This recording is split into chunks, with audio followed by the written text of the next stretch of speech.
नमस्कार। Vision IAS के news today के इस अंक में आप सभी का स्वागत है। इस अंक में हम आपके लिए लेकर आए हैं यूपीएससी परीक्षा की दृष्टि से महत्वपूर्ण कुछ अहम खबरें। इस अंक की सबसे पहली खबर विदेश नीति से। हाल ही में विदेश मंत्री ने भारत चीन संबंधों में सुधार के लिए 8 सिद्धांतों को रेखांकित किया है।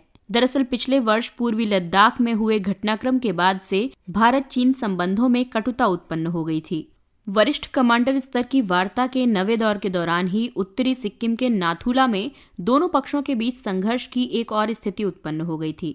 इसके अलावा वर्ष 2020 से पहले की घटनाओं ने भी दोनों देशों के बीच सहयोग और प्रतिस्पर्धा के द्वंद्व को उजागर किया था। उदाहरण के लिए चीन ने पाकिस्तानी आतंकवादियों के संयुक्त राष्ट्र की सूची में नाम शामिल करने पर अवरोध उत्पन्न किया था। साथ ही भारत की परमाणु आपूर्तिकर्ता समूह की सदस्यता का भी विरोध किया था। इस पृष्ठभूमि में विदेश मंत्री ने उचित मार्गदर्शन के लिए 8 बिंदु प्रस्तावित किए हैं, जो दोनों देशों के लिए लाभकारी सिद्ध होंगे। इन 8 बिंदुओं में शामिल हैं सीमा प्रबंधन पर सभी समझौतों का सख्ती से पालन करना, वास्तविक नियंत्रण रेखा का पूर्ण सम्मान करना, बहुध्रुवीय एशिया बहुध्रुवीय विश्व के आवश्यक घटकों में से एक है। इसके अलावा एक दूसरे के हितों के प्रति संवेदनशीलता प्रकट करना, साथ ही समग्र संबंधों को प्रोत्साहित करने के लिए सीमांत क्षेत्रों में शांति और धैर्य स्थापित करना। उदीयमान शक्तियों के रूप में प्रत्येक की अपनी आकांक्षाएं भी हैं और उनके इस लक्ष्य की उपेक्षा भी नहीं की जा सकती है। परस्पर असहमतियों और मतभेदों का प्रबंधन आवश्यक है और दोनों सभ्य राज्यों को सदैव दूरदृष्टि रखनी चाहिए। उन्होंने संबंधों को निर्धारित करने वाले कारकों के लिए 3 पारस्परिकताओं जैसे पारस्परिक सम्मान, पारस्परिक संवेदनशीलता और पारस्परिक हित को प्रोत्साहन देने का सुझाव भी दिया। आइए अब बात करते हैं विश्व आर्थिक मंच की। हाल ही में प्रधानमंत्री ने विश्व आर्थिक मंच दावोस एजेंडा को संबोधित किया है। दावोस एजेंडा कोविड-19 द्वारा उत्पन्न चुनौतीपूर्ण नए संदर्भ में आवश्यक सिद्धांतों, नीतियों और साझेदारी को आकार प्रदान करने के लिए वैश्विक नेताओं का संगठन है। दावोस एजेंडा के 7 मुख्य विषय हैं, जैसे ग्रह को कैसे बचाया जाए, बेहतर अर्थव्यवस्थाएं, कल्याण के लिए तकनीक, समाज और कार्य का भविष्य, बेहतर व्यवसाय, स्वस्थ भविष्य तथा भू राजनीति से परे विश्व स्तर पर सहयोग स्थापित करना। दावोस एजेंडा विश्व आर्थिक मंच की ग्रेट रीसेट पहल की भी शुरुआत करेगा। इसका उद्देश्य संयुक्त और अनिवार्य रूप से निष्पक्ष, टिकाऊ और प्रत्यास्थ भविष्य के लिए वैश्विक आर्थिक और सामाजिक प्रणाली की नींव स्थापित करना है। यदि इसके 3 घटकों की बात की जाए तो इसमें शामिल है बाजार को उचित परिणामोन्मुख बनाना, ये सुनिश्चित करना कि निवेश से साझा लक्ष्यों जैसे कि समानता और संधारणीयता को बढ़ावा मिले, लोक कल्याण के लिए चौथी औद्योगिक क्रांति के नवाचारों का दोहन करना। आइए अब जानते हैं विश्व आर्थिक मंच के बारे में। ये एक अंतर्राष्ट्रीय गैर लाभकारी फाउंडेशन संगठन है। ये वैश्विक, क्षेत्रीय और उद्योग एजेंडा को आकार प्रदान करने के लिए व्यापारिक, राजनीतिक, शैक्षणिक और समाज के अन्य नेताओं को शामिल करके वैश्विक स्थिति में सुधार करने के लिए प्रतिबद्ध है। ये वर्ष 1971 में स्थापित किया गया था और इसका मुख्यालय जिनेवा, स्विट्जरलैंड में स्थित है। इसके प्रमुख प्रकाशन वैश्विक जोखिम रिपोर्ट, वैश्विक लैंगिक अंतराल रिपोर्ट, वैश्विक प्रतिस्पर्धात्मक रिपोर्ट आदि है। अगली खबर अंतरिक्ष क्षेत्र से संबंधित है। पहली बार डार्क मैटर के द्रव्यमान की परास की गणना करके वैज्ञानिकों ने यह तथ्य प्रकट किया है कि डार्क मैटर सुपर हैवी या सुपर लाइट नहीं है। वैज्ञानिकों ने द्रव्यमान की सीमा को घटा दिया है, जिसके भीतर कण जो डार्क मैटर बना सकते हैं, क्वांटम गुरुत्वाकर्षण का उपयोग करके वहां अवस्थित हो सकते हैं। क्वांटम गुरुत्व आइंस्टीन की क्वांटम भौतिकी और सामान्य सापेक्षता की अवधारणाओं का एक संयोजन है। ये समझाने का प्रयास करता है कि गुरुत्वाकर्षण ब्रह्मांड के लघुतम कणों पर कैसे कार्य करता है। अनुसंधान से ये भी पता चलता है कि डार्क मैटर के कण न तो सुपर लाइट और न ही सुपर हैवी हो सकते हैं, जब तक कि उस पर कोई बल कार्यरत ना हो, जो अभी तक अज्ञात है। दरअसल डार्क मैटर और डार्क एनर्जी ब्रह्मांड का 95% हिस्सा है। आकाशगंगाओं को जोड़े रखने के लिए मुख्य तौर पर 27% डार्क मैटर को उत्तरदायी माना जाता है। ये माना जाता है कि ब्रह्मांड का एक अन्य 68% हिस्सा डार्क एनर्जी से बना हुआ है, जो ब्रह्मांड के त्वरित विस्तार के लिए उत्तरदायी है। डार्क मैटर प्रकाश और विद्युत चुंबकीय विकिरण के अन्य रूपों के लिए पूर्ण रूप से अदृश्य है, जिसका वर्तमान उपकरणों के माध्यम से पता लगाना असंभव है। हालांकि इसका गुरुत्वाकर्षण प्रभाव आकाशगंगाओं के समूहों की गति और सबसे व्यापक पैमाने पर संपूर्ण ब्रह्मांड की संरचना को समझाने के लिए आवश्यक है। अगली खबर बैंकिंग क्षेत्र से संबंधित है। भारतीय रिजर्व बैंक को नीतिगत दरों में परिवर्तन का अवसर प्रदान करने के लिए सरकार ने 5% मुद्रास्फीति लक्ष्य की योजना निर्मित की है। सरकार 1 अप्रैल 2021 से +2-2% की सीमा के साथ मुद्रास्फीति लक्ष्य को 5% तक बढ़ाने पर विचार कर रही है। आरबीआई अधिनियम 1934 के अनुसार केंद्र सरकार आरबीआई के परामर्श से प्रत्येक 5 वर्ष में एक बार मुद्रास्फीति लक्ष्य निर्धारित करेगी। केंद्र सरकार द्वारा अधिनियम की धारा 45ZB के तहत गठित की गई मौद्रिक नीति समिति मुद्रास्फीति लक्ष्य को प्राप्त करने के लिए आवश्यक नीतिगत ब्याज दर निर्धारित करती है। वर्ष 2016 में सरकार ने मौद्रिक नीति ढांचे के तहत वर्ष 2016 से 31 मार्च 2021 तक 6% की ऊपरी सीमा और 2% की निचली सीमा के साथ 4% उपभोक्ता मूल्य सूचकांक यानी CPI आधारित मुद्रास्फीति लक्ष्य को अधिसूचित किया था।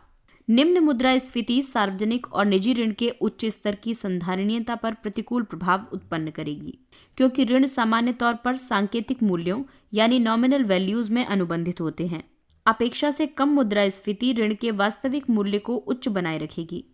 इसके अलावा मुद्रास्फीति लक्ष्य की ऊपरी सीमा संशोधित करने से आरबीआई को महामारी से प्रभावित अर्थव्यवस्था में वृद्धि को बढ़ावा देने के लिए नीतिगत दरों में कटौती करने का अवसर मिल जाएगा। हालांकि हाल ही में आरबीआई के विश्लेषण के अनुसार भारत के लिए 4% मुद्रास्फीति को बनाए रखना उचित है। सरकार उच्चतर बाह्य वित्त पोषण का विकल्प अपना सकती है। सरकार को राजकोषीय घाटे के अंतराल की पूर्ति के लिए बाह्य वित्त पोषण के मार्ग का सुझाव दिया गया है। बाहरी वित्त पोषण देश के बाहर स्थित स्रोतों से उधार लिए गए धन को दर्शाता है। बाह्य ऋण को उसी मुद्रा में वापस भुगतान करना पड़ता है जिसमें ये उधार लिया गया है। ये विदेशी वाणिज्यिक बैंकों, अंतर्राष्ट्रीय वित्तीय संस्थानों जैसे कि अंतर्राष्ट्रीय मुद्रा कोष, विश्व बैंक, एशियाई विकास बैंक आदि से और विदेशी राष्ट्रों की सरकार से प्राप्त किया जा सकता है। ये वित्त मुख्य रूप से दीर्घावधि के वित्त पोषण के लिए उपयोग किए जाते हैं और इन पर ब्याज दर बहुत कम होती है। भारत का वर्तमान बाह्य ऋण और सकल घरेलू उत्पाद के बीच अनुपात 5% से कम के साथ वैश्विक स्तर पर सबसे कम है। अवसंरचना क्षेत्र की आवश्यकता को ध्यान में रखते हुए और दीर्घावधि के वित्त पोषण की सुविधा की वजह से उच्च बाह्य वित्त पोषण एक बेहतर विकल्प होगा। वित्त वर्ष 2021 में आरंभिक 8 महीनों में बाह्य वित्त पोषण के माध्यम से एकत्रित की गई राशि लगभग 38,495.5 करोड़ रुपए हो गई है, जो बजट अनुमान का 833% है। आइए अब आपको बताते हैं बाह्य वित्त पोषण का महत्व। ये भुगतान संतुलन के उद्देश्य से विदेशी मुद्रा जुटाने के लिए सहायक होता है। ये निजी निवेश के बहिर्गमन के प्रभाव यानी क्राउडिंग आउट इफेक्ट को कम करने में सहायक होता है। इससे सरकार द्वारा लिए गए ऋण में वृद्धि करके निजी क्षेत्र के लिए ऋण की उपलब्धता को कम किया जा सकता है। आइए अब नजर डालते हैं कुछ संक्षिप्त किंतु महत्वपूर्ण खबरों पर। India justice report 2020। ये report Tata trust and partners की एक पहल है। इस रिपोर्ट में देश में महिलाओं के संदर्भ में आंकड़े प्रस्तुत किए गए हैं। रिपोर्ट के मुताबिक देश के सभी पुलिसकर्मियों में महिलाओं की भागीदारी 10% है, जो कि जनवरी 2017 में 7% थी। इसमें 25% महिला पुलिसकर्मियों के साथ बिहार रैंक में शीर्ष स्थान पर है। देश में कुल जेल कर्मचारियों में महिलाओं की भागीदारी 13% है, जो दिसंबर 2016 में 10% थी। सभी उच्च न्यायालयों में 29.3% महिला न्यायाधीश हैं, जो कि वर्ष 2017-18 में 26.5% थी। रिपोर्ट के मुताबिक कर्नाटक एकमात्र ऐसा राज्य है जो SC, ST और OBC वर्ग से अधिकारी, संवर्ग और सिपाही वर्ग दोनों पदों पर अपना कोटा भरने में सफल रहा है। भ्रष्टाचार धारणा सूचकांक 2020। इस सूचकांक को ट्रांसपेरेंसी इंटरनेशनल द्वारा प्रकाशित किया गया है। ये सूचकांक 180 देशों और क्षेत्रों को विशेषज्ञों एवं व्यावसायिक व्यक्तियों के अनुसार सार्वजनिक क्षेत्र में व्याप्त भ्रष्टाचार के स्तर के आधार पर रैंक प्रदान करता है। इसमें 0 से 100 तक के पैमाने का उपयोग किया जाता है। इसमें 0 का मतलब है अत्यधिक भ्रष्ट देश और 100 अत्यधिक स्वच्छ छवि वाले देश को दर्शाता है। इस सूचकांक में 40 के स्कोर के साथ भारत को 86वां स्थान प्रदान किया गया है। वर्ष 2019 में भारत को 80वां स्थान प्राप्त था। इसका अर्थ है कि वर्ष 2019 की तुलना में वर्ष 2020 में भारत में भ्रष्टाचार का स्तर और बढ़ा है। इस वर्ष जारी सूचकांक में न्यूजीलैंड और डेनमार्क ने 88 स्कोर के साथ संयुक्त रूप से पहला स्थान प्राप्त किया है। इसके अलावा सोमालिया और दक्षिण सूडान को 12 अंकों के साथ 179वां स्थान प्राप्त हुआ है, जो कि सूचकांक में अंतिम स्थान है। श्रम एवं रोजगार मंत्रालय श्रम सुविधा पोर्टल को अपग्रेड करने के लिए तैयार है। इस कदम से पंजीकरण, लाइसेंस और रिटर्न के लिए एक एकीकृत ढांचे के साथ अब अनुपालन प्रपत्रों की कुल संख्या 21 से घटकर 3 रह जाएगी। श्रम सुविधा पोर्टल श्रम निरीक्षण और उसके प्रवर्तन पर जानकारी को समेकित करने के लिए आरंभ किया गया है। इस पोर्टल का उद्देश्य है निरीक्षणों में पारदर्शिता और जवाबदेही स्थापित करना, फाइलिंग को सरल और सुगम बनाने के लिए एकल सामंजस्यपूर्ण रूप में अनुपालन की रिपोर्टिंग करना, प्रदर्शन की निगरानी और मूल्यांकन के लिए प्रमुख संकेतकों का उपयोग करना, सभी कार्यान्वयन एजेंसियों द्वारा विशिष्ट श्रम पहचान संख्या यानी लेबर आइडेंटिफिकेशन नंबर लिन के उपयोग को बढ़ावा देना। National informatics centre services incorporated ने अपनी स्थापना की 25वीं वर्षगांठ मनाई। निक्सी राष्ट्रीय सूचना विज्ञान केंद्र इलेक्ट्रॉनिकी और सूचना मंत्रालय के तहत सार्वजनिक क्षेत्र का उपक्रम है। इस अवसर के दौरान निम्नलिखित उत्पादों को प्रारंभ किया गया। ये एक आभासी आसूचना उपकरण है। यह अधिकारियों के लिए विश्लेषणात्मक रिपोर्ट तैयार करने के लिए महत्वपूर्ण डेटा विश्लेषण प्रदान करता है। ई नीलामी भारत, ये सरकारी विभागों की नीलामी संबंधी अग्र और पश्च इलेक्ट्रॉनिक आवश्यकताओं की पूर्ति करता है।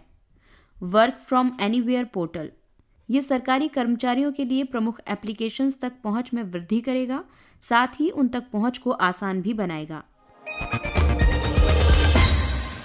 बासमती चावल के लिए पाकिस्तान ने भौगोलिक संकेतक प्राप्त किया। भारत के विरोध के बावजूद पाकिस्तान ने अपने बासमती चावल के लिए जीआई टैग प्राप्त किया है।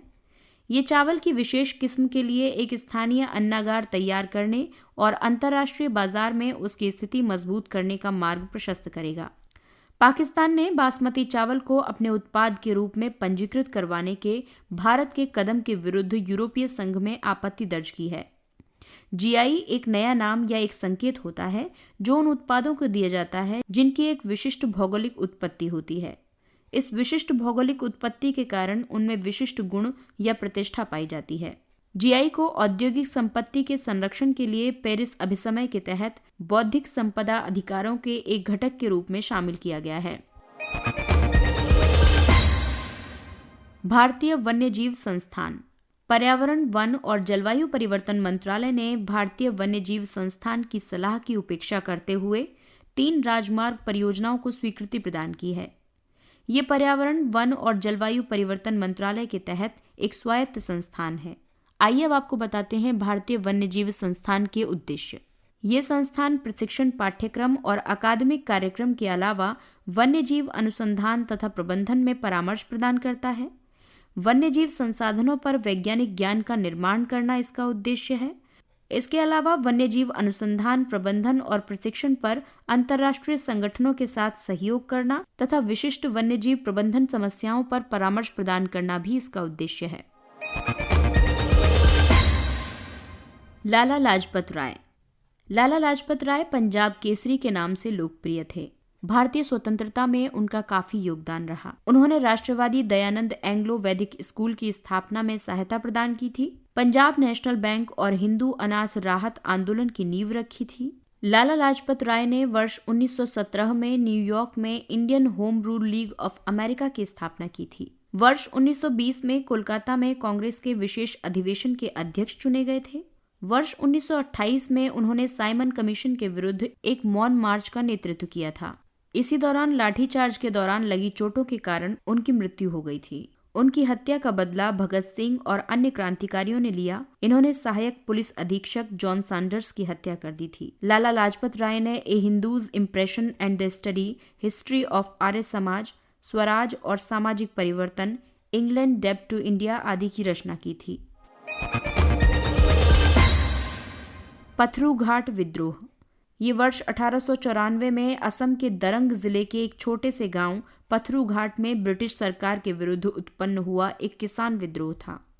निहत्थे किसान भूमि राजस्व में वृद्धि का विरोध कर रहे थे और उन्होंने तय किया कि जब तक समस्या का उचित समाधान नहीं हो जाता तब तक कोई लगान नहीं दिया जाएगा। इसी दौरान जब विरोध सभा चल रही थी तब डिप्टी कमिश्नर ने पुलिस को सभा पर गोली चलाने का आदेश दिया। इसकी वजह से सैकड़ों लोग घायल हुए और उनमें से लगभग 140 लोगों की मृत्यु हो गई थी। इसके साथ ही ये अंक समाप्त होता है। अगले अंक में फिर मुलाकात होगी कुछ अन्य महत्वपूर्ण खबरों के साथ। तब तक अपना ख्याल रखिए, सुरक्षित दूरी बनाए रखिए, मास्क पहनिए